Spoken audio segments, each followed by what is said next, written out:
안녕하세요 여러분. 의료분쟁 해결소의 의료전문 변호사 강동관입니다.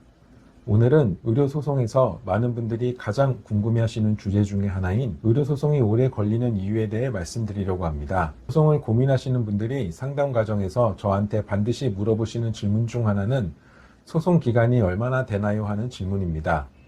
그리고 현재 소송 중인 의뢰인 분들이 저한테 가장 많이 물어보는 질문은 변호사님, 도대체 이 소송이 언제쯤 끝날까요? 하는 질문입니다.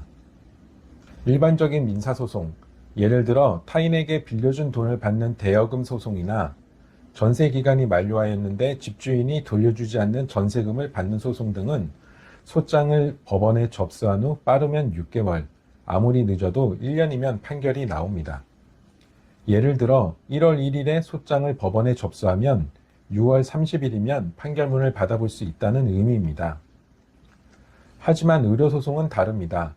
1년 안에 판결이 나오면 정말 운이 좋았다고 말할 정도이고 1년 6개월에서 2년, 길어지면 3년 이상 소송이 진행되는 경우도 종종 있습니다. 이렇게 소송이 길어지면 피해자 입장에서는 하루하루가 정말로 지옥 같습니다. 몸은 이미 망가졌고 병원비는 쌓여만 가는데 법원은 묵묵부답인 것처럼 느껴지죠. 이러다 보니 여러 생각들이 떠오를 수밖에 없는데, 예를 들면 판사님이 내 사건을 잊은 건 아닐까? 변호사가 착수금만 받고 열심히 일을 하지 않는 것은 아닐까? 병원이 내가 모르는 힘을 써서 재판을 늦추는 건 아닐까 같은 생각들로 깊은 고민에 빠지십니다.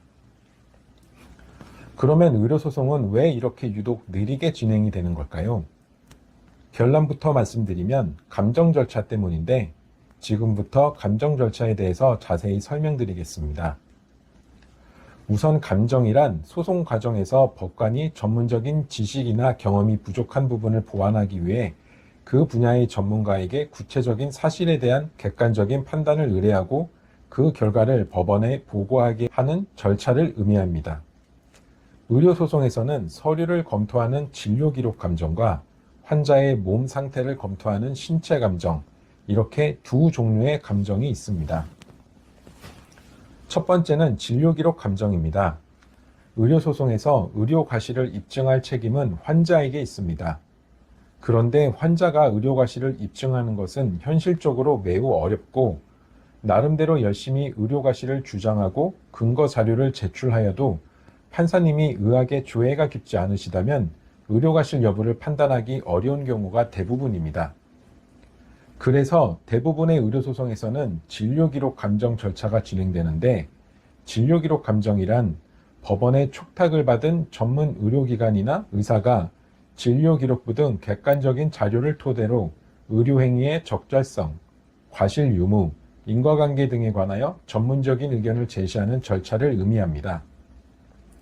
쉽게 설명드리면 의료진이 작성한 진료기록지를 제3의 의사에게 보내서 판단을 받아보는 겁니다. 두 번째는 신체 감정입니다.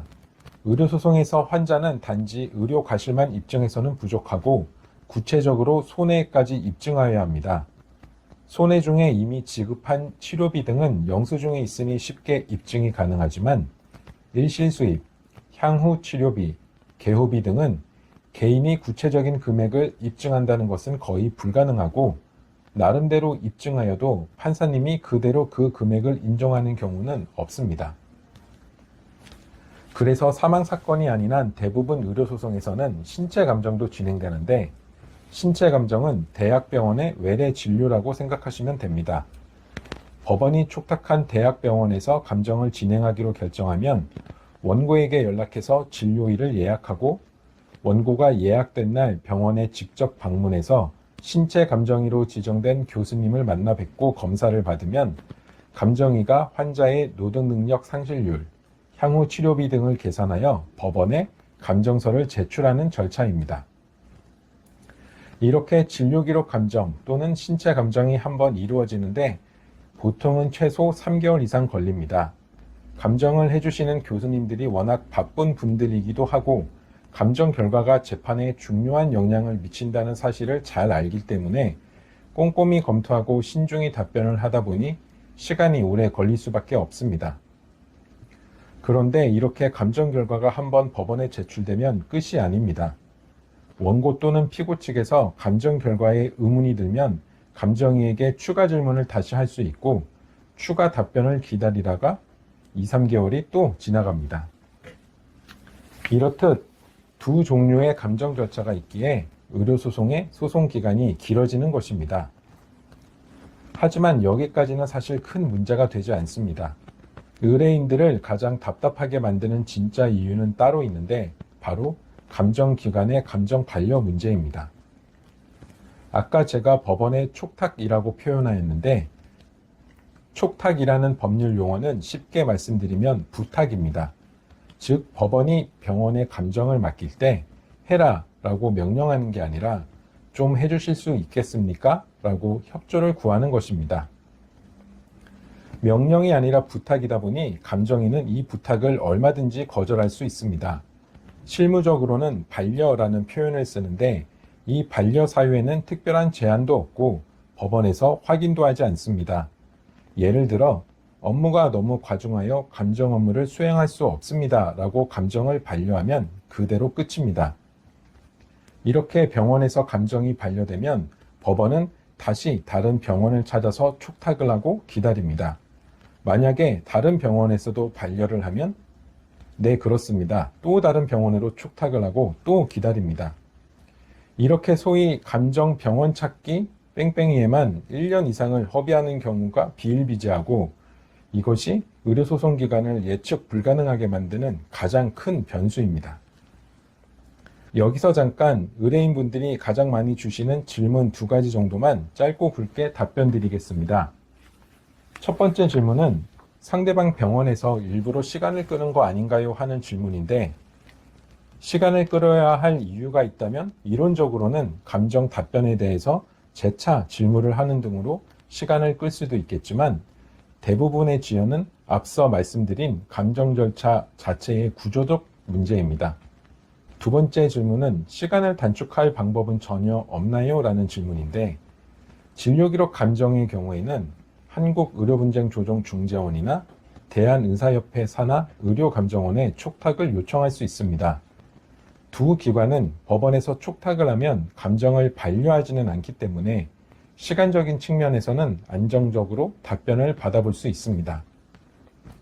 그리고 대학병원으로 감정이 촉탁되었는데 감정이 진행이 안 되면 법원에 독촉 여총서를 제출하거나 감정이 가능한 다른 병원 리스트를 직접 찾아서 제안하는 노력이 필요합니다. 결론입니다. 의료소송은 단순히 법률적인 싸움만이 아니라 긴 시간을 버텨내야 하는 자신과의 심리적인 싸움이기도 합니다. 이 소송이 왜 오래 걸리는지 이해하는 것만으로도 막연한 불안감에서 조금은 벗어나실 수 있을 겁니다. 의료소송은 단거리 달리기가 아니라 마라톤이기 때문에 페이스 조절이 필요하다는 점 꼭 명심하세요. 오늘 영상이 여러분께 조금이라도 도움이 되기를 바랍니다. 혹시 지금 너무 힘드시거나 감정 절차에 관하여 구체적으로 더 궁금하신 점이 있으시다면 언제든지 질문 주세요. 최선을 다해 답변 드리도록 하겠습니다. 오늘은 여기까지입니다. 감사합니다.